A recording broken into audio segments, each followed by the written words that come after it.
Hello guys. तो कहानी की शुरुआत हमारी फीमेल लीड से होती है जिसका नाम यून होवॉन है।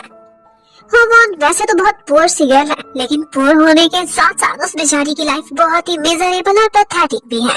उसने अपनी कॉलेज लाइफ में बहुत मेहनत करी थी, अच्छे ग्रेड्स तो ले लिए थे, लेकिन फिर भी उसे कभी भी फुल टाइम जॉब मिल ही नहीं थी। बेचारी हमेशा से पार्ट टाइम जॉब ही करती थी और इवन के उसने अभी तक 99 इंटरव्यूज दिए थे जिसमें वो फेल हो गई थी और अब वो अपना 100th इंटरव्यू देने जा रही थी। वो बहुत प्रार्थना करती है कि काश ये मैं क्लियर कर जाऊं, क्योंकि वो नहीं चाहती थी कि वो 100 दफा फेल होकर एक रिकॉर्ड ही बना दे। इंटरव्यू लेने के लिए वहाँ पर 3 बॉसेस बैठे हुए थे, जिनमें से एक हमारे ड्रामे का हीरो है जिसका नाम है सेओ वोजिन। वोजिन इस इतनी बड़ी सी कंपनी में एक सीनियर मैनेजर है और उसने बहुत कम उम्र में बहुत ज्यादा सक्सेस हासिल किया है, जिसकी वजह से हमेशा उसके साथ ही उससे ज्यादा सी रहते थे, जो कि अक्सर उसकी पोस्ट के बराबर कुछ बुरे लोग ही होते थे। अगर हम वोजिन की नेचर की बात करें तो वो बहुत सेल्फ सेंटर्ड और इसके साथ साथ रूड भी है। जिसके मन में जो आता है उसी को ही मुंह पर बोल देता है, लिहाज नाम की कोई चीज नहीं। और आज भी वो ऐसा ही करता है। जब भगवान बताती है कि उसका 100th इंटरव्यू है और वो कभी भी सक्सेसफुल नहीं हुई, तो वो कहने लगता है कि फिर तुम दुनिया की नंबर 1 नफर होगी अगर तुम इसमें भी फेल हो गई तो। लेकिन उसके पास कोई खास एक्सपीरियंस नहीं था। अपने पार्ट टाइम एक्सपीरियंस के थ्रू वो यही कहती है कि मेरे अंदर पेशेंस बहुत ज्यादा है, जिसकी वजह से मुझे लगता है कि मैं सेल्स और कस्टमर्स को अच्छे से डील कर सकती हूँ। तो वो उसको ऐसा करता है कि एक साइड पर खड़ा कर देता है और कहता है कि मुझे ये प्रूफ करके दिखाओ। अब बार बार लोग आते थे, इंटरव्यू देते थे और चले जाते थे और वो बेचारी वॉल के साथ लगी हुई बहुत ज्यादा ह्यूमिलिएशन सही जा रही थी। उसे समझ नहीं आ रही थी कि ये सब वो कैसे प्रूफ कर सकती है। और फिर इंटरव्यूज खत्म हो जाते हैं। इस ज्यूरी में जो 2 मेंबर्स थे उन्हें तो बहुत दया आ रही थी और वो जिनसे कहते हैं कि वाकई तुमने सच कहा था, तुम्हें टॉलरेंस तो बहुत ज्यादा है। और वो उनको थैंक्स भी बोलती है कि किसी ने तुम्हारी तारीफ की। लेकिन वो इतना गुस्से वाला था कि कहता है टॉलरेंस इसे बेशर्मी कहते हैं और थैंक यू के लिए माय फुट। वो के लिए तो एक आम सी इंटरव्यूअर थी, लेकिन बेचारी होवॉन उसके तो दिल और दिमाग पर बस यही से वो की बातें छा जाती हैं। उसे लगता है कि उसकी इंसल्ट आज पहले से भी बहुत ज्यादा हो चुकी है और ये सारा कुछ सहने की उसे बहुत पुरानी आदत थी। लेकिन फिर भी उसे लगता था कि शायद मुझे नौकरी मिल जाएगी, क्योंकि 2 लोगों ने तो मेरी तारीफ की है, मे बी मैं अप्रूव हो जाऊं। और उधर वो उससे कहा जा रहा था एक सिफारिश के लिए। कहते थे कि एक बहुत बड़े बाप का बेटा है, उसे हायर कर लो, लेकिन ऐसी चीजें वो कभी भी बर्दाश्त नहीं करता था। और इसी वजह से जब उसने ऐसा काम करने से इनकार किया तो उसे उस जॉब से भी हाथ धोना पड़ा। और अगले ही दिन जबकि वो ना सिर्फ पार्ट टाइम जॉब एक रेस्टोरेंट पर किया करती थी, बल्कि इसके साथ साथ उसने बहुत सारी पार्ट टाइम जॉब की थी। उसे जहाँ पर कहीं पर भी कोई पोजीशन खाली मिलती थी तो एक्स्ट्रा पैसे कमाने के लिए वहाँ पहुंच जाया करती थी। अब इसके साथ साथ हम एक और कैरेक्टर को भी दिखाते हैं जिसका नाम है डॉकी। डॉकी भी अपनी बैड लक में होवॉन से कुछ ज्यादा पीछे नहीं है। वैसे तो उसका मन है कि वो एक गवर्नमेंट एम्प्लॉय बने और सिविल सर्विस का एग्जाम देने की तैयारी कर रहा है, लेकिन अभी तक सक्सेसफुल नहीं हुआ, जिसकी वजह से उसकी लॉन्ग टर्म की गर्लफ्रेंड जीना उससे ब्रेकअप कर रही है। उससे कहती है कि इससे ज्यादा मैं और वेट नहीं कर सकती। अगर तुम सिविल सर्विस में नहीं जा सकते तो कोई अच्छी जॉब ही कर लो, लेकिन इस तरह से कब तक चलेगा। ये कहती हुई वो उससे ब्रेकअप करके चली जाती है। जबकि होवॉन को 2 दिनों बाद ही पता चलता है अपनी फ्रेंड्स के थ्रू कि जिस कंपनी में वो इंटरव्यू देकर आई थी वहाँ पर हायरिंग हो चुकी है, लेकिन उसे तो ईमेल ही नहीं मिली। इसका मतलब है कि वो फिर से रिजेक्टेड है। और थोड़ी देर बाद उसे भी मैसेज मिल जाता है कि उसे हायर नहीं किया गया। अब उसकी आंखों के सामने वो की ही शक्ल आ रही थी कि उसने मुझे बोला था कि मैं नंबर 1 नफर होंगी। इसका मतलब है वाकई ऐसा है, उसने खुद मुझे रिजेक्ट कर लिया है, वरना बाकी के दोनों बॉसेस ने तो मुझे अप्रूव ही कर दिया था। अब वो थोड़ा बहुत ड्रिंक भी कर लेती है और उसका मन करता है कि जाए और एक ट्रक दे मारे उसी बिल्डिंग में जहाँ पर सिर्फ वो काम करता था। अब वो एक दफा जाती तो है, लेकिन डिलीवरी के बहाने उसके ऑफिस तक पहुँच नहीं वाली थी कि उसे पता चलता है कि वो तो यहाँ से रिजाइन करके जा चुका है। और ये सुनकर तो उसे और भी रोना आने लगता है कि अगर खुद वही जॉब छोड़कर जा ही रहा था तो जाते जाते मुझे तो क्लियर कर जाता, मुझे जॉब मिल जाती। उसके एक सिंपल से स्टेप से मेरी लाइफ आज बदल चुकी होती। उधर हमें डॉकी को दिखाते हैं।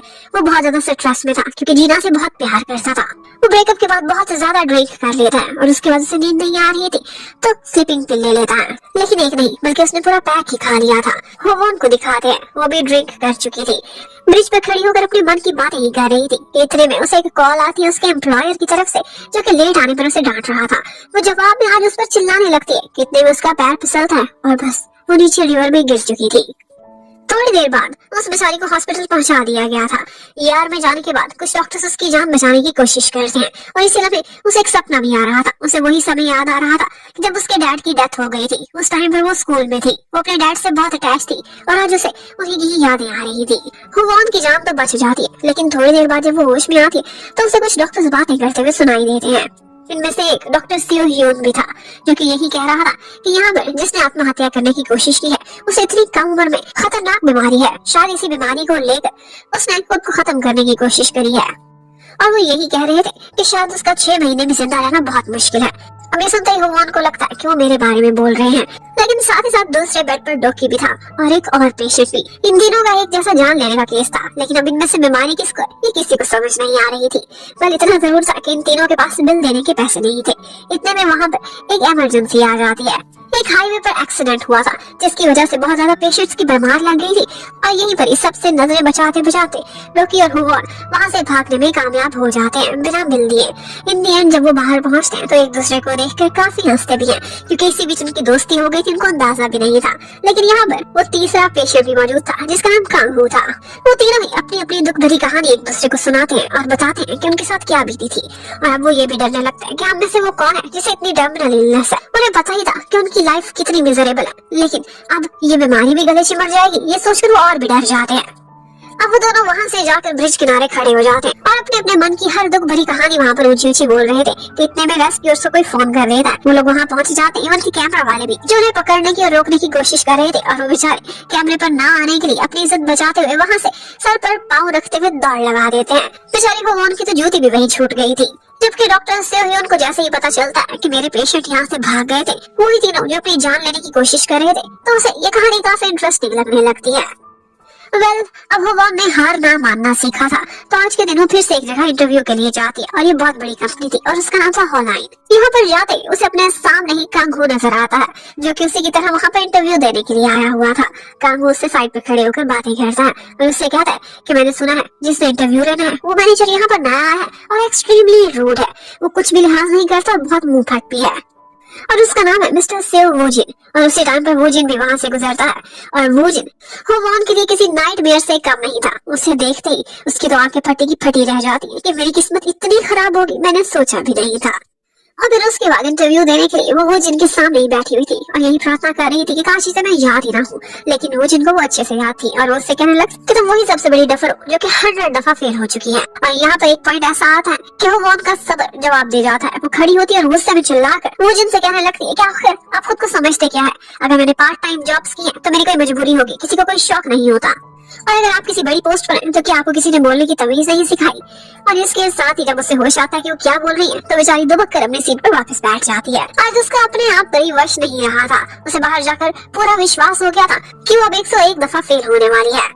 यही पर डॉकी भी इंटरव्यू देने के लिए आया हुआ था, जिसकी मुलाकात वहाँ पर जीना से होती है, जो कि वहाँ पर फुल टाइम वर्कर थी। वो उस पर गुस्सा करती है, चिल्लाती है कि तुम मेरे एक्स हो, इसलिए जानबूझकर मेरी स्टॉकिंग करने के लिए तुम यहाँ पर अप्लाई कर रहे हो। लेकिन असल में ऐसा नहीं था। अब वो तीनों एक दूसरे के आमने सामने आते हैं कि हमारी बैड लक हमें हमेशा एक ही पॉइंट पर इकट्ठा लेकर आ जाती है।